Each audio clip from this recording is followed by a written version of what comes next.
नीति आयोग एक महत्वपूर्ण संस्था है जो देश के समावेशी विकास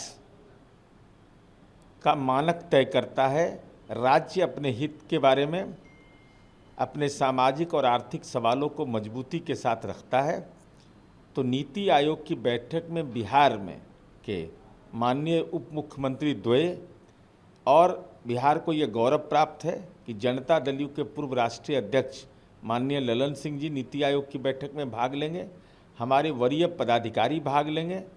तो बिहार को विशेष पैकेज मिला है और इस पैकेज में जो पात्रता हमारी है कि बिहार बेस्ट परफॉर्मर है इस देश के अंदर में, तो स्वाभाविक है हमारी उम्मीद अभी और बरकरार है कि भाई बिहार के हितों का ख्याल विशेष रूप से रखा जाएगा। और विपक्ष के कुछ एक राजनीतिक दल नीति आयोग की बैठक का भी बहिष्कार कर रहे हैं। ईर्ष्या द्वेष की बुनियाद पर जनता के हितों की बलि नहीं दी जा सकती है। सवाल ममता दीदी से है कि ममता दीदी जी, आप पश्चिम बंगाल के मुख्यमंत्री हैं। मैंने मीडिया में सुना कि आपने यह कहा कि योजना आयोग को बहाल किया जाए।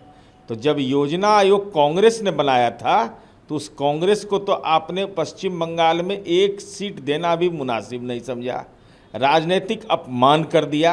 और कांग्रेस की कार्य संस्कृति को आप अपनाना चाहती हैं। चाहे योजना आयोग अथवा नीति आयोग हो, दोनों का मापदंड एक है और उस मापदंड के अनुरूप राज्य अपने विकास की चिंता करता है। राजनीति की चिंता करने से अच्छा है कि विकास की चिंता करिए। साथ ही सवाल ये भी खड़ा हो रहा है कि नीतीश कुमार इस बैठक में नहीं गए हैं, तो कई सारे सवाल उठाए जा रहे हैं। माननीय नीतीश कुमार जी पूर्व के बैठक में भी नहीं गए हैं और जो लोग ये सवाल उठा रहे हैं वो अज्ञानी हैं। वो लगता है कि अपने नेता जो उनके लापता रहे हैं मानसून सत्र में, उन्हीं का राजनीतिक इलाज कर रहे हैं।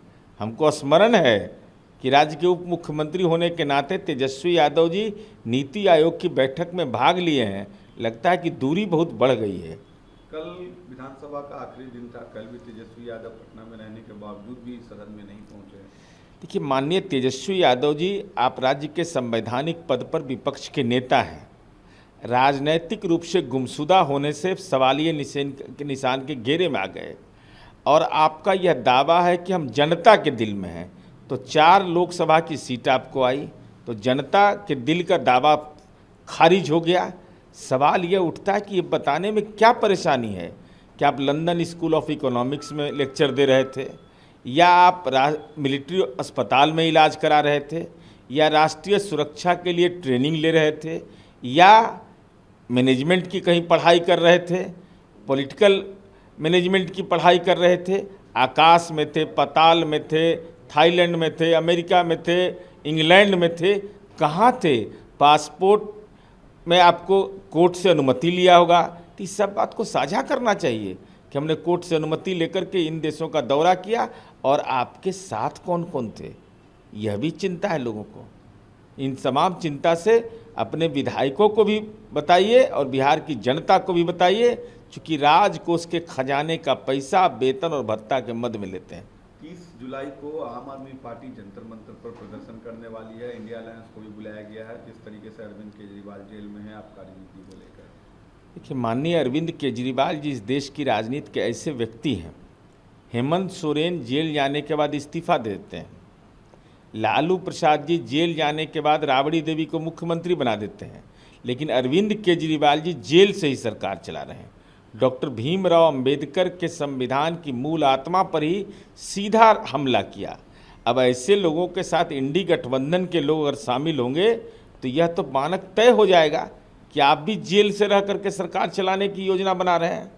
तो ये तो निश्चित रूप से संवैधानिक प्रावधान के विपरीत है। आप रैली करिए, लेकिन जेल में सरकार को चला रहा है, इसको न्याय संगत ठहराने की कोई भी राजनीतिक कार्रवाई भविष्य के लिए खतरा पेश करेगा। एक सवाल है दादा, अग्निवीर को लेकर बीजेपी शासित राज्य जो है आरक्षण दे रहे हैं, आपकी पार्टी कह चुकी है कि इस पर विचार हो, आपका क्या स्टैंड है? देखिए अग्निवीर इस देश का एक ऐसा मसला है जो देश के युवाओं के रोजगार से जुड़ा हुआ है।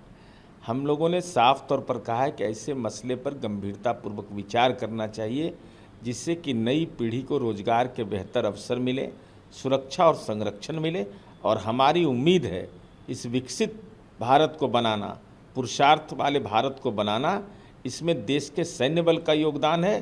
तो हम जो कहे हैं तो जरूर विचार होगा।